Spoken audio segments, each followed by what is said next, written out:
Hello, brother Ojugo.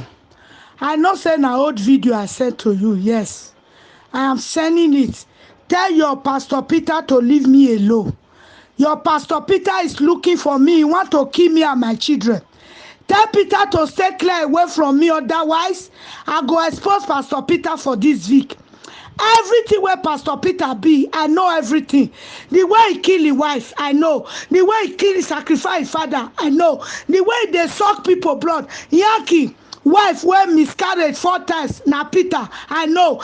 Everything where they happen to Wale, na Peter, I know. Everything where they happen to member in that church, na Pastor Peter. Pastor Peter is killing people in that church silently, initiating children, taking people destiny. Tell Peter to stay clear away from me. Do you hear me? Tell Peter I'm sending all the Igbo people, all the Agbo people, all Peter friends. Peter should stay clear away from me. If Peter not stay clear away from me, now me go expose that for this week. Now me go close that church. Now me gather that church for Pastor Peter Oani. Now me gather that church. Now me go see scatter that church. Pastor Peter, that day when you see me for outside, when I dey talk to Minister Samuel with Papa Teddy Theophilo, I was reporting Peter to am make them wanna. Pastor, they always touch me. The first day when Pastor Peter take 2 hands, rub my shoulder. Now bats, that thing where they fly, when wish they turn to. Pastor Peter, they turn to bats. Bats where they fly. Now Peter he flexed for my back too. He want carry me fly, go that kingdom. Make it go they use me for evil message. He said because now my spirit and shadow, now they cover people for that church anytime I enter that church. Now so he might go call say this woman don't still come church. The mission where be one do it not fit do one. That's I enter that church. I don't cover everybody where they that church with my shadow and the angel and spirit where they follow me. Pastor not feel afraid there. Because of that, Pastor can't use me. He can't put 2 bats for my back. Make him carry me fly. That if he carry me reach that kingdom where go kill his wife, where give her power, there that temple, that their evil temple, there he will come say yes, this is the woman that is disturbing me, that I cannot attack any of my member. So I want you to put this woman as a member of this temple, so that they use me. I'll come be their evil messenger. Now me go anybody where they want key. Now me go they fly, go they breed the person con. Now Pastor be do me. I got Ojugo. Listen to me carefully. I want you to give this record to Peter to listen. I get family for her. I not fall from heaven. My father was a chief to Oba of Benin before he died. Oba of Benin, Okuto Tebite, Ogidigan, Oba Atokbe, he said my father was a chief there before he late. Now my senior brother that senior me 2 times is not the chief. He carry my papa position in that palace now. My senior brother now chief for Oba Palace. My father title before now my senior brother wey senior me 2 times now he carry the title now for Oba Palace there. Me I be Oba pikin. I come from Benin, real typical Benin from Oba family. Now Pastor Peter want try. He want try. If we talk of wish, now we get wish. If you talk of power, now we get power.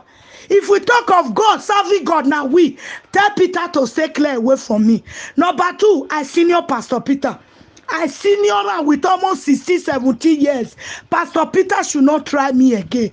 He should leave me and my children alone. He should leave me and my well-wisher alone. People that wish me good, that choose me as a mother. Pastor Peter should stay clear away from them. They are my children. If Pastor Peter try any one of them again, they come tell me, say, see what Pastor Peter do. Now this Vic street, now I go disgrace Pastor Peter. I go hold her, I go disgrace her. I go fight her. Go and mark my wall. You know me now. Ojugo, you know me right from time. Go and want Peter to stay clear away from me. Now me go drive Pastor Peter for this week. I knock my table. Now me go drive that man for this week. I go disgrace her. I go close that church. Make it like carry any of my name, go any altar again. It don't say carry my name now. It don't go summon me for that kingdom where they give her power where he kill his wife.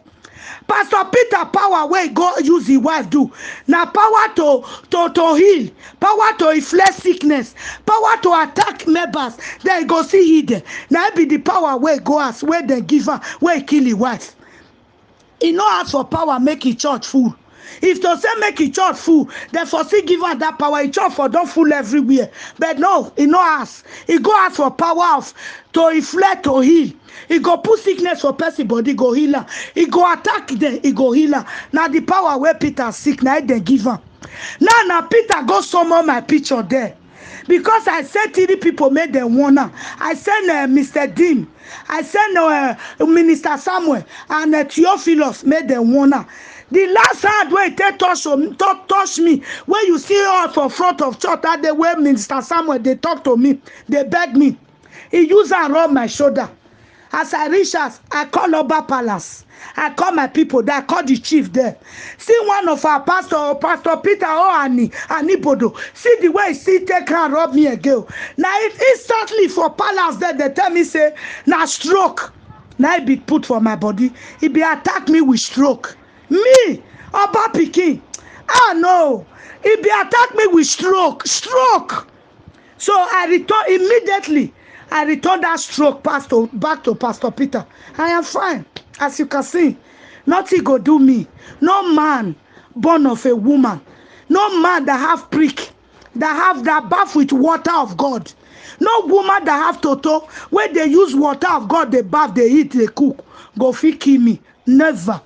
Never. Now only God will give me to my mama pa. Now I go fit call me when the time reach. That is from 120 to 130. That is the year God give me. Now I go spend for this life before I go. My children too. 120, 130. Tell Peter, they no fit kill me. So one Pastor Peter to stay clear away from me. That stroke where put for my body, that day where you see say they talk to Minister Samuel, I don't return her back to her. He carried my name, go the altar. He said, see this woman. He's the woman that is disturbing me in that church.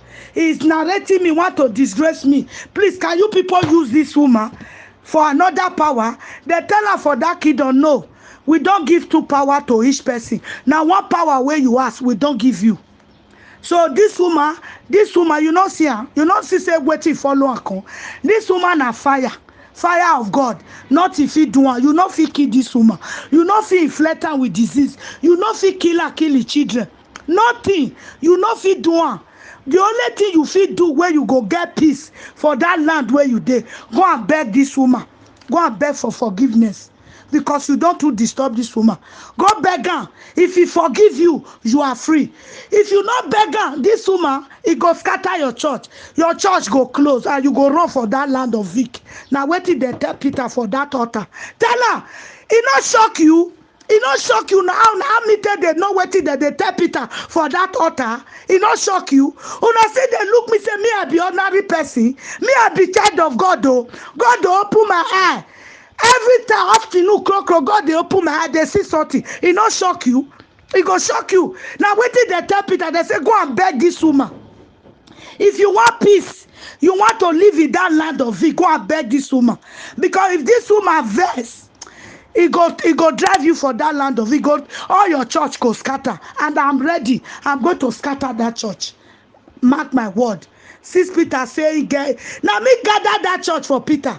I be use all my church man to follow Peter. He not give me evangelistic post. But I me choose evangelistic post by myself. I gathered that church for when we were in Manor Church. This Casa Barata, I gathered that church. But now Peter say na me want use for sacrifice. You know how many times don't attack my children? He don't attack Isaac around December time. December time be one let me use cry theater December. That people come they ask me say, mama nana how it happen na? Mama nana how it happen? How it happen? December something. Now Peter be praying. I return her back to her. Then this June, it be one say attack Nana. It be attack Nana with one long spoon, wood spoon, way long. He come my house because they shock my son to death. With that long spoon where they use for their kingdom. But I beat Peter. That night I beat Peter. That was on the 4th of June. Daybreak night they said TB Joshua died. I beat that Peter that night. I break his leg. I remove his 2 eyeball. His 2 eyeball I remove. I throw away for bush. I throw away Peter for bush. On Sunday on the 6th of June, I come church. Now Wale come say he have 2 revolution. You were in the church. If you not there, your wife go there. When Wale say I have 2 revolution, there is a man. They beat here. They remove the 2 eyeball. They throw away 2 eyeball. They beat and they remove the 2 eyeball. Now me beat Peter on the 4th night. On the 4th that day for night, I remove the 2 eyeball. But Pastor Wale here say, let's pray for the man. If you know you are the person, put your hand for your eyeball. Pastor Peter start for altar. He put the 2 hand for eyeball. He wants to put hand for eyeball. Then they pray. I laugh. That day I laugh. I just laugh and say, see an evil man. Make he try me. Now he prick I go cut. If he come again, I go cut he prick come out. Not be say go even born. The wife wey even marry now, he don't even carry all the children wey dey this his wife womb. He don't take her so seed for that side. He don't soak her so seed. Minister Samuel don't even take him mouth. Tell her say, Father, I need the power where they say you get. They say you be a occultive man. They say this sort na iroko tree na so snake full. Now me tell her like that. So I want to have that power. Initiate me. Initiate Minister Samuel. So very soon, Minister Samuel will sacrifice his wife for his son. Go and mark my word. He don't initiate her. And they don't relieve Pastor Peter for that side. Now, don't bring man. They want to give her another power post. But tell Peter to stay clear away from me and my family and my loved ones. He know my loved ones now. He know the people who choose me as a mother. Like person like Mama Michael and his children. He should stay clear away from them. Oh. Otherwise, I go expose Peter. Oh. I go expose her. Much way give Mama Michael. The brother and his son will drink that more. They nearly die. Now God save them. So they can't call home. They ask us, they can't tell us which month to not drink. That month was initiated in the kingdom of darkness. To tell Peter to stay clear away. Ojugo, you are free. Peter, if he use you, if he use your wife, if he use your only daughter, no problem. Because now your papa, you are partly Agbo, partly Igbo. Your wife na Igbo. So may God let Peter get hand. May get mind to carry any of you, of your family or your children. By that time your eye go clear. Because me, I not relate to Igbo. Some. I not relate to Agbo. Some. I'm a typical Benin from Oba Palace. From kingdom of Oba Palace. Tell Peter he cannot use Benin people. You are free. Your wife is free. Your daughter is free. He can use any Igbo people. Ucheche get 4 boys there. Akudo get children there. Many Igbo people there. So make he use any of them. Mivu Isha people there. Where he love her. Make he use them. Tell Peter to stay clear away from me. Send out this voice record. If you listen, let me share that to her. Okay? Thank you. God, you they send me something, I they see him. Now make me see they send you waiting me they pass through. Exactly where this man talk. This audio video 2017 where this man talk. Now Peter there now. As God take catch this man. Now so God go see catch Peter, go expose him. Peter go sit down, he go confess, he go die. Go and mark my word. Disgrace, I go enter Peter for this week. Anywhere I see him for Lakaye, I go disgrace Peter. Either he talk to me or not talk to me, I go clap hand for Noah. I go disgrace Peter for this week because he don't try me. I will say he never try me. Now Peter don't try me several times. He don't try my son. He don't try my daughter. He don't try my nana, all my children. He don't try me 2 times. First one, I put bats, make I follow a flag, make they use me for evil message. The second one, I come take and rob me for stroke. Tell Peter, I go disgrace her. I send you this message. So send that to her. All of una be the same thing. All of una be evil. Evil men, evil women in that church.